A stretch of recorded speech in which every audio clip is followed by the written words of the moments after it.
연구 어묵. 여러분 반갑습니다. 예수생각 매일 어묵 함께하는 우리 친구들을 환영합니다. 오늘도 하나님 말씀 묵상하기 위해서 찾아온 우리 친구들 너무너무 잘 왔습니다. 오늘 하나님께서 우리에게 어떤 말씀 주실지 기대하면서 오늘 말씀 속으로 들어가 볼 건데요. 오늘 같이 기도하고 시작하도록 하겠습니다.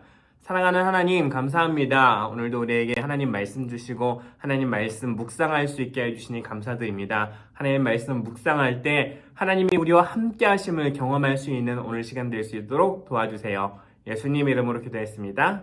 아멘. 자, 오늘은 2월 15일 화요일 어려움이 기쁨으로라는 제목으로 오늘 말씀 보겠습니다. 창세기 39장 1절부터 6절까지 말씀이고요. 요셉은 이집트로 끌려갔지만 하나님께서는 그곳에서도 요셉과 함께 하셨어요. 요셉이 형들의 미움을 받아서 이집트로 팔려갔죠. 그런데 하나님께서 그곳에서도 함께 하셨다고 합니다. 오늘 말씀 읽어보겠습니다. 요셉이 이집트로 끌려갔습니다. 얼마나 억울할까요? 보디발이라는 이집트 사람이 있었는데 그 사람은 파라오의 신하였습니다. 어디로 갔냐면 보디발이라는 사람의 집으로 갔나 봐요. 자, 그리고 그 사람이 파라오의 신하였었어요. 자, 여기 복선이 하나 있어요. 파라오의 신하. 나중에 파라오랑 연결될 만한 아주 평범한 집안에 그냥 팔려갔으면 연결이 안 되겠지만 파라오의 신하의 집인 거예요. 연결점이 나중에 여기서 열리게 됩니다. 여기에도 하나님의 인도하심이 있었다는 생각이 들어요. 자, 그 사람은 왕궁 경호대의 대장이기도 했습니다. 그냥 보통 사람이 아닌가 봐요. 어떤 사람이라고요? 왕궁 경호대의 대장. 그러니까 왕하고 가까이 있는 사람, 파라오랑 가까이 있는 사람이에요. 하나님이 하필 팔려가도 이렇게 팔려가게 하시냐. 다 계획이 있으셨던 거죠. 자, 보디발이 요셉을 끌고 온 이스마엘 사람들에게서 요셉을 샀습니다. 요셉이 이제 이 집에 팔렸어요. 여호와께서 요셉과 함께 하심으로 요셉이 성공하게 되었습니다. 오늘 말씀의 가장 중요한 말씀이죠. 자, 요셉이 성공하게 되었대요. 왜? 요셉과 함께 하심으로. 근데 이상해요. 성공하게 됐다고요? 지금 요셉 상황이 어떻죠? 팔려갔어요. 이 보디발 장군의 집에 팔려왔는데 성공하게 됐대요. 자, 이상한 말이에요. 왜 그럴까요? 이건 이따가 좀 더 생각을 해보도록 하겠습니다. 요셉은 자기 주인인 이집트 사람 보디발의 집에서 살았습니다. 그렇군요. 보디발은 여호와께서 요셉과 함께 계시다는 것을 알았습니다. 누가 봐도 요셉은 하나님과 함께하는 사람이라는 것들을 주변 사람이 깨달을 정도로 깨달았었다고 하네요. 자, 보디발은 여호와께서 요셉이 하는 일마다 성공하게 해주신다는 것을 알았습니다. 하나님이 함께 하시니까 요셉이 하는 일마다 잘 됐나 봐요. 그래서 보디발은 요셉을 매우 좋아했습니다. 보디발은 요셉을 마음 놓고 믿을 수 있는 부하로 삼았습니다. 그는 요셉에게 집안일과 자기가 가진 모든 것을 맡겼습니다. 그 집안에서도 요셉이 형통하게 된다는 것을 깨닫게 되네요. 그래서 요셉은 집안일과 보디발이 가진 모든 것을 맡게 되었습니다. 그러자 여호와께서는 요셉으로 인해 보디발의 집에 있는 모든 사람들에게 복을 주셨습니다. 하나님께서 요셉에게 주신 복이 다른 곳으로 흘러가는 것들을 우리가 볼 수가 있죠. 그리고 여호와께서는 보디발이 가진 모든 것, 집에 있는 것들이나 들에 있는 모든 것에 복을 주셨습니다. 그리하여 보디발은 자기가 가진 모든 것을 요셉에게 맡겼습니다. 보디발은 자기가 먹는 음식 말고는 요셉이 하는 일을 참견하지 않았습니다. 요셉은 심지어 멋지고 잘생긴 사람이었다라고 합니다. 오늘 말씀 한번 읽었는데요. 우리 화면 잠시 멈추고 두 번 더 읽고 돌아오도록 하겠습니다. 자, 이어서 관찰하기입니다. 보디발이 요셉을 좋아했던 이유는 무엇일까요? 잘생겼기 때문일까요? 그럴 수도 있겠지만 3절의 이야기가 나오죠. 3절은 보디발은 여호와께서 요셉과 함께 하시다는 것을 알았습니다. 그러니까 하나님께서 요셉과 함께 하시니까 하나님께서 요셉에게 주시는 복이 보디발에게도 흘러온다는 것들을 깨달은 거예요. 하나님께서 누구와? 요셉과 어떻게? 함께 하셨기 때문에 좋아했던 것이죠. 자, 이어서 호기심 가득 생각하기입니다. 미디안 상인들에게 팔린 요셉은 이집트까지 내려가서 마침내 보디발의 집으로 팔려가게 되어요.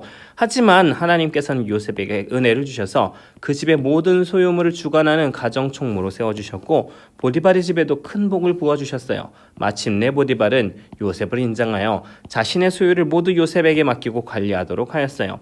절망의 땅과 같았던 이집트가 새로운 기회의 땅이 되었어요. 하나님께서는 우리에게 어려움을 통해서 새로운 기회를 허락하십니다. 하나님께서 오늘 여러분에게 주신 어려움과 고통은 무엇일까요? 하나님께서 그 어려움을 어떻게 새로운 기회로 바꾸실지 기대해 보세요.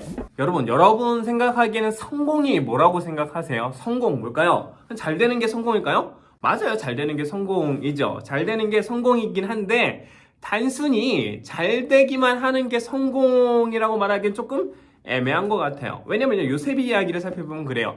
요셉의 성공은 뭘까요?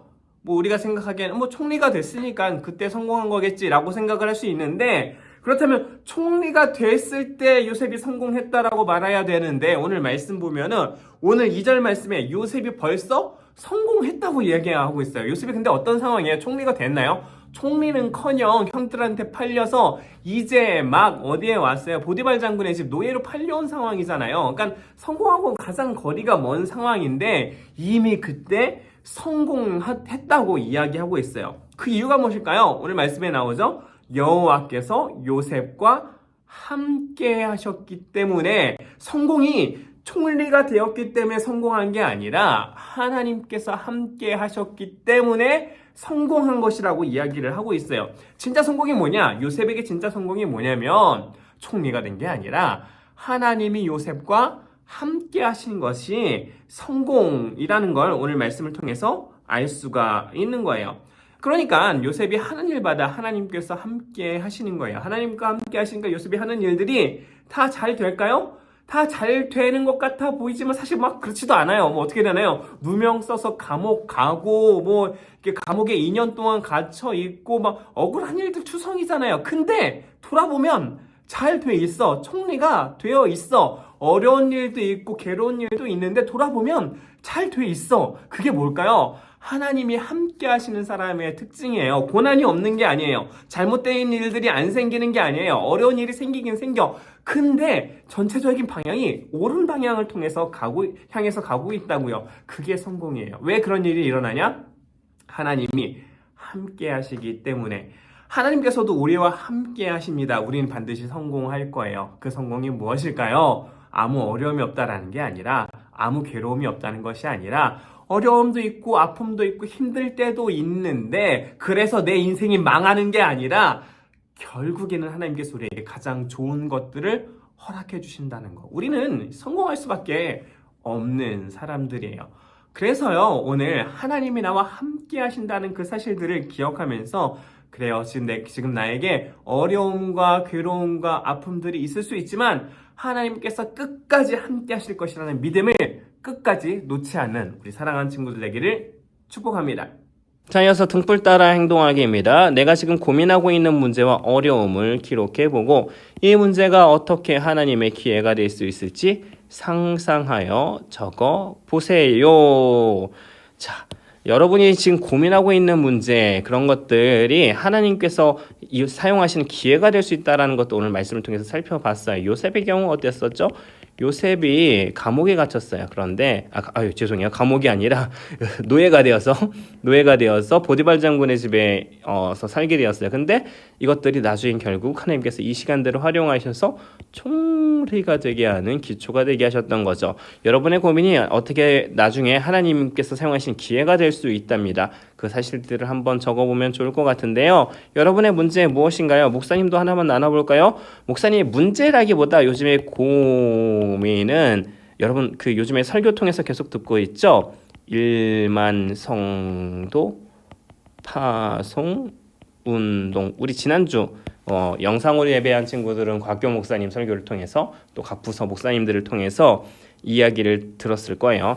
1만 성도 파송 운동을 주일학교에서도 같이 준비하고 있어요. 어떻게 하면 우리 친구들이 각 교회에서 잘 적응할 수 있을지 여러 가지 준비들을 하고 있는데요. 고민이에요. 우리 친구들이 그곳에 가서도 잘 예배할 수 있을지 기대도 되지만 고민도 돼요. 그래서 떨리는 마음들도 있고요. 그런데 목사님은 확신해요. 이것이 바로 하나님의 기회가 될 거라고 생각을 해요. 우리 친구들이 더 건강한 교회를 만나게 되고, 더 서로 사랑하는 작은 공동체를 만나게 되고, 더 뜨겁게 하나님을 예배하는 좋은 예배 장소를 하나님께서 여러분에게 이 시간들을 통해서 만나게 하시리라고 확신합니다. 자, 여러분의 문제와 여러분의 고민들도 한번 적어보고 그리고 그것이 어떻게 하나님의 기회가 됐을 수 있을지도 한번 적어보면 됩니다. 네, 오늘은 여기까지고요. 우리 마지막에 있는 감사 제목 3가지 잊지 말고 꼭 기록해보세요. 오늘 그럼 내일 다시 만날게요. 안녕.